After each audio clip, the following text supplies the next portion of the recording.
하나님이 나 같은 사람을 들어 쓰실까? 이것도 저것도 모든 것이 부족한데, 사실은 이렇게 내가 부족하다고 생각하는 사람을, 그런 사람들을 하나님은 꼭 쓰셨다는 겁니다. 나는 하나님이 이런 조건을 갖추었기 때문에 하나님이 나를 쓰실 거야, 이렇게 생각하는 사람은 예외로 안 쓰셨다는 거예요. 여러분, 바울도 하나님 앞에서 그를 이방인의 사도로 쓰시려고 하실 때에 바울은 나는 만삭되지도 못한 자와 같은 이런 좀 팔싹도이 같은 자입니다. 또 바울은 나는 죄인 중에 개수와 같습니다. 성도들보다도 작은 자입니다. 늘 이런 자신이 부족하다, 연약하다, 이런 마음을 가지고, 이런 자세를 가지고 있었을 때에 하나님께서 이 바울을, 그 지중해 연합을 전부를 다 복음화시키고 교회를 세우고 하나님의 나라를 확장하는 일에 여러분 그를 들어 쓰신 줄로 믿습니다. 예수님의 제자 베드로도 마찬가지예요. 주님을 만나게 되어서 배를 빌려드리고 깜짝 놀라 밤새 수고하고 애써서 그물을 내리고 땡기고 야단 법석을 다 하고 지금까지 경험과 지식과 모든 것을 다 동원해 얻은 것이 없었지만 말씀에 의지하여 그물을 내렸을 때에 두 배가 가득 차는 그런 기적을 체험하고 난 다음에 주여 나를 떠나소서 나는 죄인으로소이다. 주님이 그런 자를 불러 쓰신 줄로 믿습니다. 여러분, 모세도 마찬가지입니다. 오늘 본문에 나오는 모세도 마찬가지예요.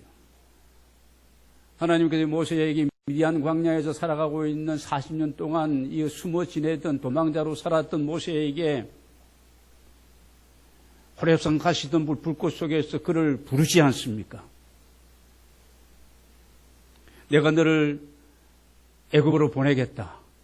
너는 바로 앞에 서라. 이스라엘 백성들에게 가서 전하라. 우리는 여기에 머물 것이 아니라 우리는 지금 젖과 꿀이 흐르는 약속의 땅 가나안 땅을 향해서 가야 될 사람들이다. 하나님이 나를 보내셨다. 그렇게 얘기하라고 했을 때에 여러분, 모세가 어떻게 저는 못 갑니다. 저는 할 수가 없습니다. 보낼 만한 사람을 보내소서. 하나님은 계속해서 모세야, 다른 사람이 아니고 너다. 내가 너와 함께 할 것이고 걱정하지 말아라. 내가 한다. 내가 간다. 그렇게 하나님이 모세에게 계속 말씀하시면서 내 지팡이를 던져보아라. 집어보아라. 기적을 보이시면서 여러분, 이 모세를 하나님이 다시 보내셔서 출애굽의 영도자로 하나님이 세워주신 줄로 믿습니다. 여러분, 이스라엘 백성들이 이 애굽에서 지금 탈출해서 그들이 지금 하나님의 약속의 땅을 향해서 지금 가고 있는 그 과정 속에 하나님은 계속해서 이 모세를 통해서 말씀하시는 바가 있습니다. 우리는 광야를 거쳐서 아브라함과 이삭과 야곱에게 약속하신 그 땅 그곳으로 가야 된다. 아까 우리 찬송을 불렀던 것처럼 말입니다. 저 가나안 복지 귀한 땅으로 하나님이 약속한 그 땅으로 우리는 가야 된다. 계속 얘기합니다. 여러분, 선민 이스라엘 백성들이 가서 누리게 될 그 땅은 흔히 우리 말한 젖과 꿀이 흐르는 땅이라고 계속 표현을 하고 있는데 실제로는 여러분, 그렇게 젖과 꿀이 많이 흐르는 땅은 아니었습니다. 오늘 우리 말씀을 읽지는 않았습니다만은 9절을 한번 제가 읽겠습니다. 9절을 보면은 같은 장입니다. 또 여호와께서 너희의 조상들에게 맹세하여 그들과 그들의 후손에게 주리라고 하신 땅 곧 젖과 꿀이 흐르는 땅에서 너희 날이 장구하리라. 그리고 여러분 그 17절을 보면은요, 이렇게 쭉 말씀을 하시면서 끝에 가서 보면은 너희가 여호와께서 주신 아름다운 땅에서 속히 멸망할까 하노라. 조심해라, 삼가라고 이런 말씀을 하고 있습니다. 표현하는 것을 보면 젖과 꿀이 흐르는 땅이다, 아름다운 땅이다, 이렇게 표현하고 있습니다. 근데 실제로는 그렇게 젖과 꿀이 흐르고 모든 것이 막 풍성하고 그런 땅은 아니었습니다. 여러분, 사실 이런 젖과 꿀이 흐르는 좋은 옥토와 같은 땅은 이 팔레스타인 땅이 아니라 그들이 400년 동안 살았던 이집트 나일강 삼각주 고센 땅이 사실은 젖과 꿀이 흐르는 땅이었죠. 그래서 그들이 광야 40년을 쭉 지나오면서 그들이 계속 원망하고 불평하고 막 불신앙의 모습을, 그런 말들을 막 쏟아내는 이유가 무엇입니까? 여러분, 민수기 11장 5절을 보면은요, 민수기 11장 5절을 보면은 애굽에 있을 때는 생선도 원하는데, 왜냐하면 풍성한 그 어떤 나일강에 그런 어떤 그 수원지에서 고기를 마음대로 잡아먹을 수 있었고, 온갖 야채들, 여기 얘기하자면 오이와 또 참외와 뭐 부추와 파와 뭐까지도, 마늘까지도, 그 사람들도 마늘 먹었는 것 같아요. 마늘까지도 자극성이 있고 뭔가 좀 이거 먹으면 기운이 솟아나는 것 같고, 그 다음 절에 보면은 그런데 지금 우리가 만나밖에 안 먹으니까 우리는 지금 기력이 쇠하여 가고 있다.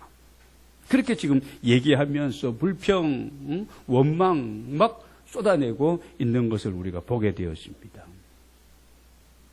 여러분, 그러면 고센 땅이, 이집트의 고센 땅이 젖과 꿀이 흐르는 땅이고, 약속의 땅 가나안 땅은 실제로 보면은 메마른 이런 어떤 광야가 더 많고, 물론 여리고 평전 이런 곳에는 좀 뭐 이렇게 물도 많고, 이렇게 또 곡식도 또 과일도 마음대로 생산할 수 있는 곳도 있지만, 전체 지역을 본다면 그렇지 못한 지역입니다.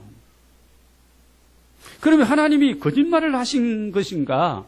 아니면 달콤한 유혹을 지금 하고 계시는 것인가? 하나님은 뻥쟁이라는 말인가? 여러분, 하나님은 어제나 오늘이나 변함없이 여러분 약속하신 것을 그대로 이행하시는 신실하신 하나님이신 줄 믿습니다. 오늘 우리 13절, 14절 말씀을 같이 한번 읽겠습니다. 시작. 내가 오늘 너희에게 명하는 내 명령을 너희가 만일 청종하고 너희 하나님 여호와를 사랑하여 마음을 다하고 뜻을 다하여 섬기면 여호와께서 너희 땅에 이른 비 늦은 비를 적당한 때에 내리시리니 곡식과 포도주와 기름을 얻을 것이요 수확을 열매를 얻게 될 것이고, 15절도 보면은 또 가축을 위하여 들에 풀이 나게 하시리니 내가 먹고 배부를 것이라. 오늘 이 13절 14절 말씀을 보면은 이런 겁니다. 하나님께서 이른 비와 늦은 비를 적절하게 적당한 때에 내려주시겠다는 거예요. 단 조건이 있습니다. 하나님과의 관계가 원만하고 아름다운 관계가 형성되고 유지되고 하나님을 사랑하고 그 말씀에 청종하여 살아가면, 메마른 땅이지만은 하나님께서 필요할 때에 모든 이른 비와 늦은 비의 은혜를 부어주시고 제공해 주시겠다는 그런 말씀입니다. 여러분, 식물이 자라나고 열매를 맺는데 물이 중요하지 않겠습니까? 풍년이 되느냐 안 되느냐는 것도 병충해도 문제가 있지만, 병충해는 약을 쳐서 살충과 살균을 잘하면 잡아낼 수 있고, 중요한 것은 얼마나 물이 제때에 비가 오느냐 안 오느냐. 너무 많이 와도 탈이고 너무 적게 와도 이게 가물어서 문제가 되어지는 겁니다. 여러분, 이 비를 적당히 내리신 이 일을 하시는 이가 누구라고요? 하나님이라는 겁니다. 내가 이른 비와 늦은 비에 이런 어떤 은혜를, 파종할 때 내리는 비, 추수를 앞두고 열매가 연고로 갈 때에 내리는 그 비, 적절한 때에, 필요한 때에 하나님이 주시겠다는 거예요. 우리가 계속해서 우리 인생 추수를 위한 가을 여행을 계속하고 있습니다. 오늘 다섯 번째 시간인데, 아무리 우리가 우리 마음밭을 점검하고 이 마음밭을 규정해요.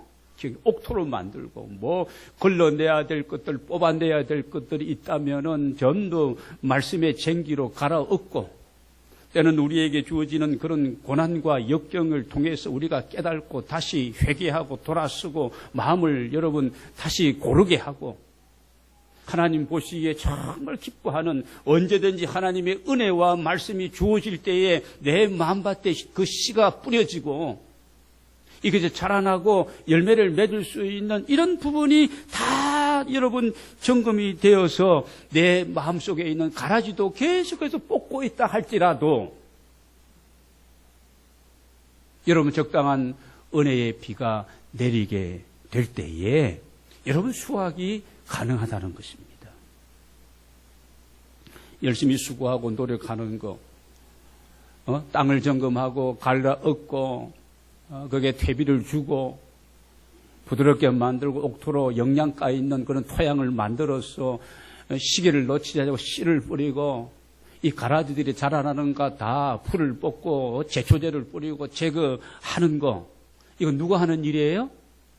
농부가 하는 일입니다. 농부가. 근데 농부가 여러분 비를 내리게 할 수는 없는 거죠. 우리가 조선시대를 보면은 뭐 기우제를 지내고 뭐 야한 법석을 합니다만은 그것 가지고 됩니까? 아무것도 안 되는 거예요. 하나님께서.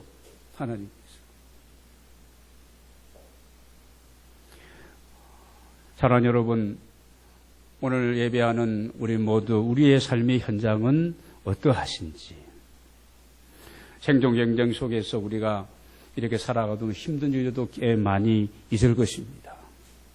뭐 경제 절벽이라는 단어도 사용하고, 뭐 청년 실업률이 최고로 이렇게 또 높다고 얘기도 하고, 베이비 부모 세대의 안타까운 그런 현실들, 어려움들도 많이 사회적으로 얘기를 하고 있습니다. 지금의 우리의 환경과 이 형편과 처지가 그럴 수가 있는 겁니다. 여러분, 이런 상황 속에서 우리가 태초부터 새말까지 오늘 본문에도 보면은 이런 말씀이 나옵니다. 여기 보면 어떤 말씀이 나오는가 하면은요, 12절에 보면은요, 내 하나님 여호와께서 돌보아 주시는 땅이라 연초부터 연말까지 내 하나님 여호와의 눈이 항상 그 위에 있느니라. 여러분, 오늘 하나님은 우리를 택하시고 구원하시고 지명하여 부르시고 하나님의 나라 일꾼, 하나님 자녀 우리를 삼아주신 줄로 믿습니다. 우리를 그냥 대충 택하여 부르시고 난 다음에는 그냥 모르겠다 하고, 여러분, 우리가 우리 자녀들을 부모의 입장에서 그런 부모가 어디 있겠습니까? 우리가 부족한 부모일지라도 사랑하는 자녀들에 대한 관심은 끝없이 계속되어지는데, 눈 감을 때까지 자식, 자녀 걱정인데, 여러분, 하나님께서 우리를 그 수많은 사람 가운데 예정하시고 선택하셔서 이렇게 부르셔서 하나님의 위대한 일을 감당하기 위해서 하나님 우리를 향한 목적과 계획을 가지고 계시는데, 우리를 무방비로 무관심 속에서 그냥 버려두실까? 절대 아니라는 것입니다. 그래서 오늘 우리는 하나님 앞에서 하나님의 눈은 항상 우리를 주시하시고 계신다. 하나님의 시선은 나에게 고정되어 있다. 하나님은 전지하고 전능하신 무소부재하신 하나님이기 때문에 창조주 하나님이시요, 심판의 주님이 되시고 모든 역사를 주관하시고 섭리하시는 하나님이기 때문에 우리 개인 한 사람 한 사람, 가정 내 사정과 내 형편, 누구에도 말 못하는 그런 어떤 어려운 문제들도 그분은 다 알고 계시는 줄로 믿습니다. 이게 믿음이에요. 믿음입니다. 오늘 여러분, 중요한 것은 내가 하나님 앞에서 하나님과의 관계 속에서 오늘 내가 어떠냐는 거예요. 내 삶이 힘들고 무겁고 어렵고 눈물 나도록 고달픈 일들이 내게 있다 할지라도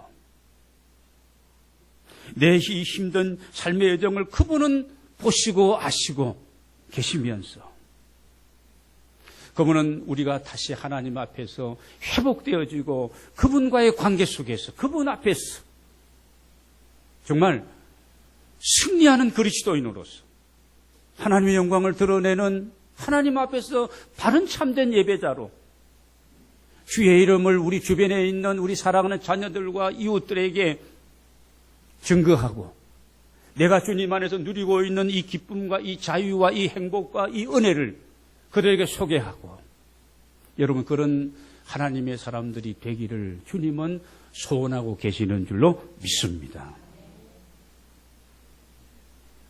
그러므로 우리가 하나님 앞에서 다시 말씀 앞에 다시 우리가 복음 앞에 서게 된다면 그분께서 우리를 선한 길로 인도해 주실 줄로 믿습니다. 아무것도 여러분 걱정하지 마시고 힘든 상황에서 그분과의 관계 속에서 그분 앞에서 여러분 믿음으로 그분이 보시기에 아름다운 하나님의 사람으로 내가 세워지고 그분 앞에 설 수 있도록 집중하는 저와 여러분이 되기를 원합니다. 여호수아서에 보면은 1장에서 그런 말씀이 나옵니다. 7절, 8절에도 그런 말씀이 쭉 나옵니다. 여호수아는 모세의 후계자로서 애굽에서 살았을 때에도 그곳에서 또 믿음으로 살았던 사람입니다. 모세의 뒤를 이어서 하나님께서 내가 너를 지명해서 너가 모세의 바톤을 이어서 이 백성을 가나안으로 인도해야 될 것이다. 말씀합니다. 자, 모세가 죽고 난 후에 오늘 이 어떻게 보면 우리가 읽은 이 본문은 모세의 마지막 설교인데 모압 평지에서 요단강을 앞에 두고 저 너머 하나님의 약속의 땅 가나안을 지금 보는 그 과정 속에서 거리심산과 이 에발산 양쪽 축복의 산과 저주의 산 사이에서 지금 그 하나님의 약속의 땅을 바라보면서 마지막 설교를 고별 설교를 하고 있는 이 설교를 들었던 이집트에서 40년 광야 생활에서 마지막 설교 들었던 이 여호수아 모세가 죽고 난 후에 걱정이 많았습니다. 이 원망, 이 불평, 하나님을 거역하는 이 백성들 어떻게 내가 데리고 이들과 함께 가나안 땅으로 들어가게 될 것인가? 이 오합지졸 같은 이 백성들과 어떻게 저 강한 가나안의 원주민들을 무찌르고 쫓아내고 승리하게 될 것인가? 걱정이 많았습니다. 오늘 우리 같으면 회의하고 작전 짜고 이렇게 저렇게 그랬을 거예요. 오늘 여러분 우리가 살아가는 삶 속에 걱정스럽고 두렵고 어려운 일이 많이 있다면 우리가 머리 쓰고 방법을 강구하고 이런 것도 좋습니다만은 먼저 우리는 뭐 해야 될까요? 하나님 앞에 이 사정과 형편을 내어놓고 뭐부터 해야 될까요? 기도부터 해야 할 줄로 믿습니다. 여호수아가 걱정하고 있을 때 왜 여호수아가 걱정하느냐? 강하고 담대하라. 모세와 함께 하던 것 같이 내가 너와 함께 할 것이다. 오직 하나님의 말씀 율법대로 그대로 지켜나가고 너가 그렇게 살아가고 너의 백성에게 그렇게 가르치고 그래야 하면 내 길이 평탄하게 될 것이고 내 길이 형통하게 될 것이다. 내가 너와 함께 하리라. 두려워하지 말라. 강하고 담대하라. 계속해서 여호수아에게 말씀하시는데 여러분 오늘 우리가 염려스럽고 걱정스럽고 어려운 우리의 삶에 여러 가지 일들이 있고 나는 이 길을 원하고 이렇게 하기를 원하는데 이게 잘 안 돼요. 힘들 때에 하나님 앞에 내가 다시 서서 내가 진정 내 온 마음과 뜻과 정성을 다하여서 하나님을 내가 사랑하는가? 그리고 내가 하나님의 말씀을 따라 살아 순종하기 위해서 정말 내 안에 이런 뜨거운 마음이, 이런 실천이, 이런 행함이 나에게 있는가 점검하면서 여러분 하나님과의 관계를 회복하는 저와 여러분이 되기를 원합니다. 하나님 앞에서는 큰 일도 작은 일도 없습니다. 우리는 자꾸 그렇게 생각하는 거예요. 이렇게 지금까지 안 됐는데 이렇게 큰 문제인데 이게 인간관계도 그럴 수도 있고 사업상에도 그럴 수도 있고 내가 계획하는 모든 일들 속에 우리가 적용해야 되는 겁니다. 요거는 될 것 같기 때문에 내가 생각해 될 것 같기 때문에 기도하면 하나님이 주실 것 같고 이건 너무 크고 지금까지 안 되고 근데 저 사람이 저렇게 변화될 수가 있을까? 내 자녀 그 아이가 그렇게 어떻게 새로워질 수 있을까? 우리는 그렇게 생각하고 포기해요. 하나님 앞에 기도도 못합니다. 며칠 기도하다가 낙심하는 거예요. 여러분 하나님 앞에서는 크고 작은 일이 없는 줄로 믿습니다. 중요한 것은 내가 하나님과의 관계 속에서 내가 그 하나님 보시기에 여러분 하나님이 하시면 큰 일도 아무것도 아니고 형통할 수가 있습니다. 하나님이 막으시면 쉽게 될 일도 안 되는 거예요. 오늘 여러분 우리 읽은 이 17절에 계속 그 말씀이 아닙니까? 16절부터 봐야 되겠네. 너희는 스스로 삼가라는 말은 조심하라는 겁니다. 정신을 차리고 조심하고 기억하고 깊이 생각해라. 두렵건대 내 마음이 미혹되어서 내 마음에 미혹하여 돌이켜 하나님을 버리고 다른 신들을 섬기고 그것들에게 절하고 그렇게 되어지면 여호와께서 너희에게 진노하사 하늘을 닫아 비를 내리지 아니하여 아니 하늘을 열어서 이른 비와 늦은 비의 은혜를 적절한 때 하나님이 내리셔야 우리의 모든 삶의 형통과 은혜와 하나님의 영광이 드러나게 되는데 하늘이 닫히고 비를 내리지 아니하여 땅에 소산을 내지 않게 하심으로 너희가 여호와께서 주신 아름다운 땅에서 속히 멸망할까 하노라. 여러분 여호수아가 여리고를 점령하고 아주 자그마한 아이성을 공격해 나아갈 때에 여호수아도 또 부대 또 지휘관들도 그렇게 생각한 거예요.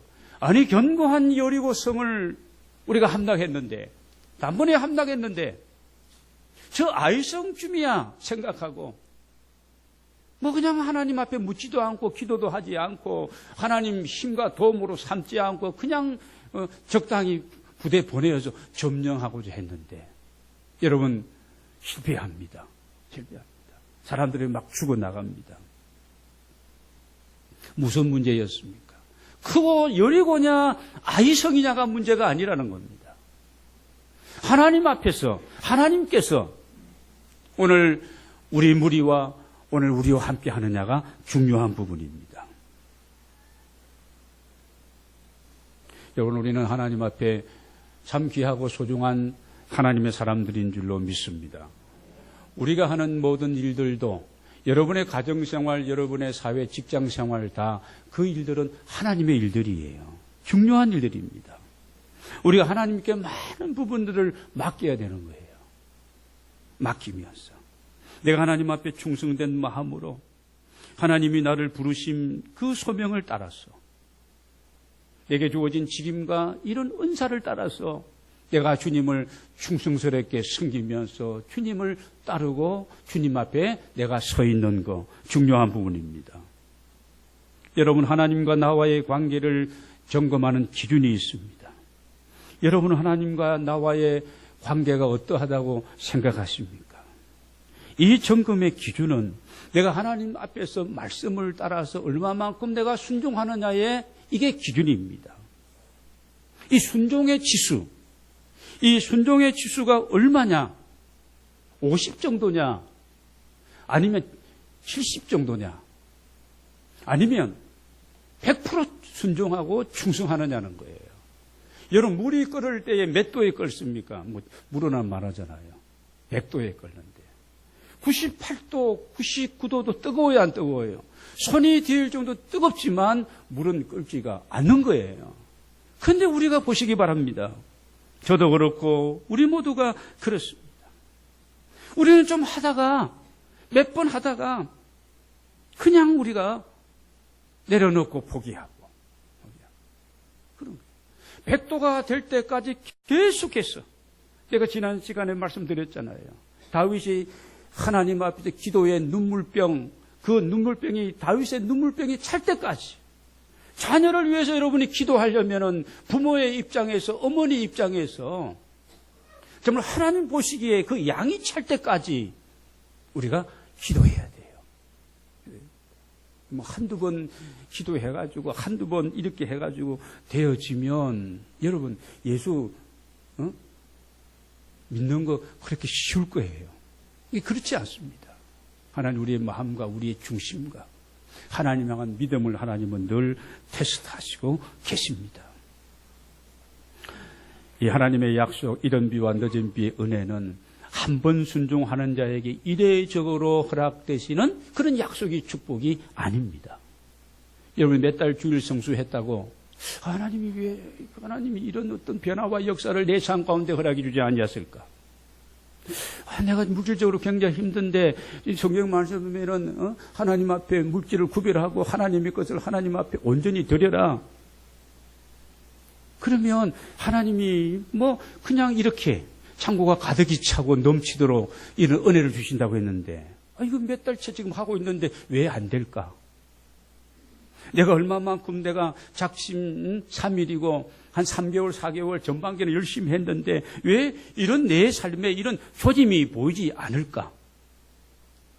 엘리야가 갈멜산상에서 비 안 오기를 기도했고 비 오기를 위해서 기도했을 때에 7번이나 간절하게 얼굴을 무릎 사이에 넣고 기도합니다.